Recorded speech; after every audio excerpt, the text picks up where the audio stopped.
Hello mga kapatid, so welcome back. It's been a long time since nag-upload ako ng video dito sa YouTube. Medyo nahinto kasi medyo busy. And then huminto rin ako sa mga activity, sa biking, sa gym natin kasi medyo busy. So yung last na ride ko kasama yung bros is nung December 5 pa, 2020. So after that, so walang activity. So wala akong ginagawa kundi yung trabaho ko. Tapos dito sa bahay lang medyo lumaki na yung siyan, tumaba ng konti. So okay. So gusto ko na bumalik ulit. So balik tayo sa pag-exercise. So I think unahin ko yung sa biking, so sa road bike natin. So yun nga lang, may problema ako sa road bike ko. Problema ito, nagpalit ako na hapon ng brake pads. So okay na siya, napalitan ko siya. Yung ginagita okay na, bago yung brake pads. Dito siya, ito yung brake pads niya. So ang problema ngayon, kapag nagpepreno, ayan ito nyo, maluwag siya. So pag kita ko dito, hindi na siya bumabalik, kaya sumasayad siya sa gulong, mahirap siya. And yung pangalawa, kasi nga sa sobrang tagal na hindi ito nagamit. Actually, nilinis ko ito kahapon, medyo okay na, medyo malinis na siya. So ito, matigas siya. Ang tigas niya, hindi siya mag-roll. Ayaw niya mag-roll, ayan matigas. Kaya natin i-usog ito ulit konti yung brake pads, okay? Ayan na. Pero kahit matigas pa rin siya.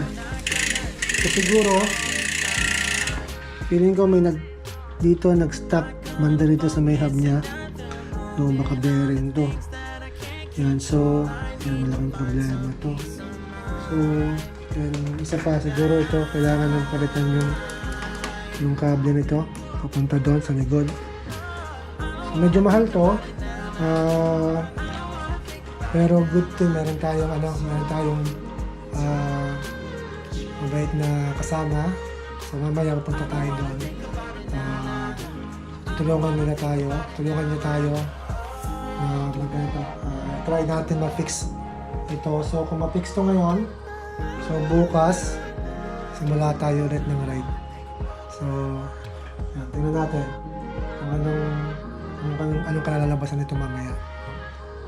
Wala tayong budget pa para magpagawa ng sa labas, medyo mahal. So at least meron tayong mabait na kaibigan na tutulong ngayon. So meron siya mga spare na gamit doon, kagaya ng mga yung kable, so meron siya. So tulungan niyo tayo. So lesson learned, siguro kapag halimbawa talagang hindi talaga kaya na makapag-ride na matagal. So yun, kailangan siguro kahit sa bahay lang, kailangan ikot to at least siguro mga 3 times a week. Siguro mga mga 1 minute, 2 minutes ikot lang para hindi mag-stop yung mga bearing dito sa hub, dito sa loob. So siguro ito yung nangyari dito. So yan, lesson learned. So wag niyong hayaan na matambak lang. So kaya para hindi siya mag-stack up. So yun yung problema natin ngayon. So gawin natin yan, ayusin natin yan. And ito, unti-unti palitan natin ito ng ito, medyo napupudpud na. Yung handlebar tape. Ayan, pudpud na siya. Medyo pudpud na yung handlebar tape. Then I'm planning also to palitan to. medyo matagal na rin to. So, wala tayong pambili ng bago. So, ano lang muna. Ito, palit-palit lang muna kung ano yung pwede. Okay? Ito na tayo dun sa pagpapagawa na itong bike. So, try itong sakyan ngayon. So, dahan-dahan lang siguro kasi medyo masikip na, medyo maano siya, matigas. So, dahan-dahan lang. So, okay. Tara guys, samahan niyo ako.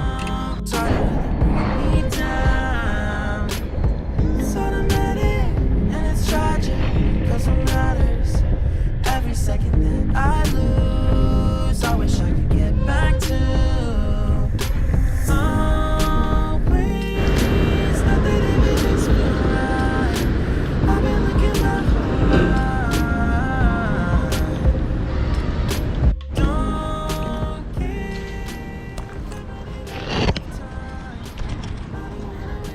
Dito na tayo. Ito.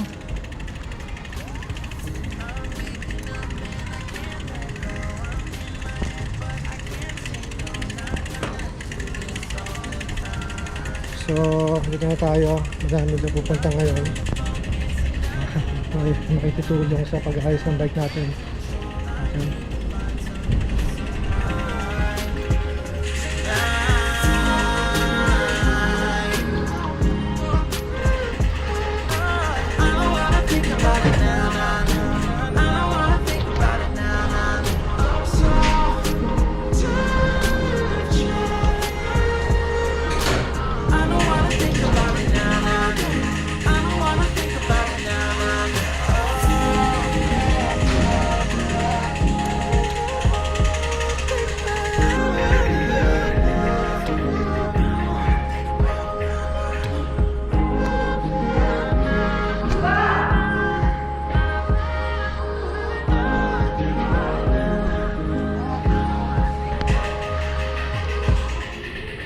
Hello! Good evening. Welcome back. Welcome back sa... Ayun na, makita natin ang kung matagal na natin namimiss. Ano ba yung gagawin niyo? Ayan. Kamusta bro? Kamusta bro? Ayun ba? Ayun. Ayun na. We're here. Pwede ba tayo mag-vlog dito? Vlog natin yan. Nakakita mo naman. We have... Oh, you bless Tito. Hello, Tabi. How are you? Hello, Pogi. Hold hands. Hi. Good evening sis. Hindi marunong mag-bless. Hello bro, You kamusta? will learn it. Ayun yung... Yeah! Ayun yung... Yes! Ayun ang gagawa ng bike natin, no?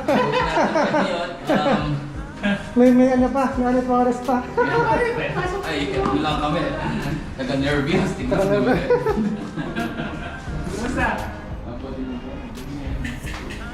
Kasama Kasama natin? natin yan. Dadalhin mo na bukas. Ah, sige. Pwede ka ba mag-bike bukas? Kung may lakad kayo. Ano naman? Kaya nga sabi. Saan na ba yung si Tor natin? Pupunta ba yun? Kaya nga, si Marty Tor. Pero kahit na nabakante ka, bro coach, yung katawan natin mukhang continuous Bro, pa rin tumaba ako. Tumaba. Hindi mo kayong tanong ko? Baka naman tumigat ka lang, hindi ka tumaba. Hindi, tumaba. Oo, baka yung mga muscles mo dahil naging bato-bato. Nagbago na. Alexi, please bless Tito. Ay, nag-bless na siya. Dito, Ano? What are you watching? Okay. It's Cocomelon. Ayan ba? Ayun na po, sinisimulan na namin sa tulong ng ating mekaniko. Bitawan niya. Bitawan ko na. Oy. Bro, Yun no? Eh, saka nakakita, magpapaayos ka ng bike, may pakain pa. Ayun no? Tapos may wine pa. May wine pa. Saka nakakita niya. Hello? Driver. Mamaya camera center niya. Mamaya mag-tiktok din. Oo nga. Madami Yung nagtitiktok. I'm overthinking, I'm really trying, so I should stop it. So hard on myself, it's true. Pick apart the things I do. I've been in hiding, backsliding, keep rewinding, pulling the thread through the loop, trying to find the faith I knew.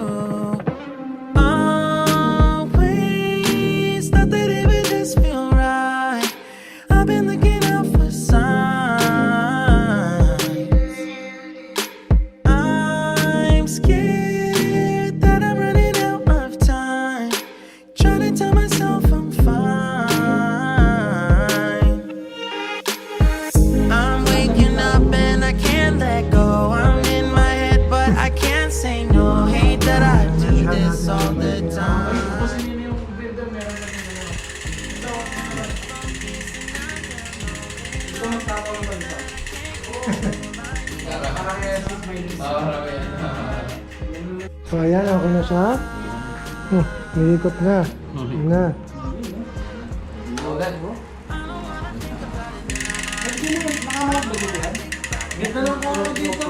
Ha?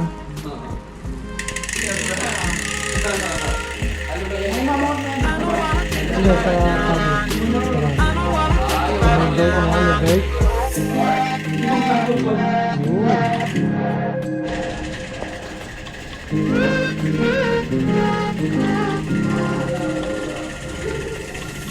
You can put it, I really thought that I would love it. Mostly figured out by now. Tired of the waiting time. So I let it, and it's tragic. Small but big yan. Salamat. So ayan guys, balik tayo sa bahay. So, ayan, so medyo okay na itong bike. So naramedyohan na. Maayos na yung sira. So, so testing natin ito bukas or night. Thank you nga pala sa tumulong sa akin, sa mga bros, Bro Jaws, Bro Aris, Bro Ember, Bro Ryzen.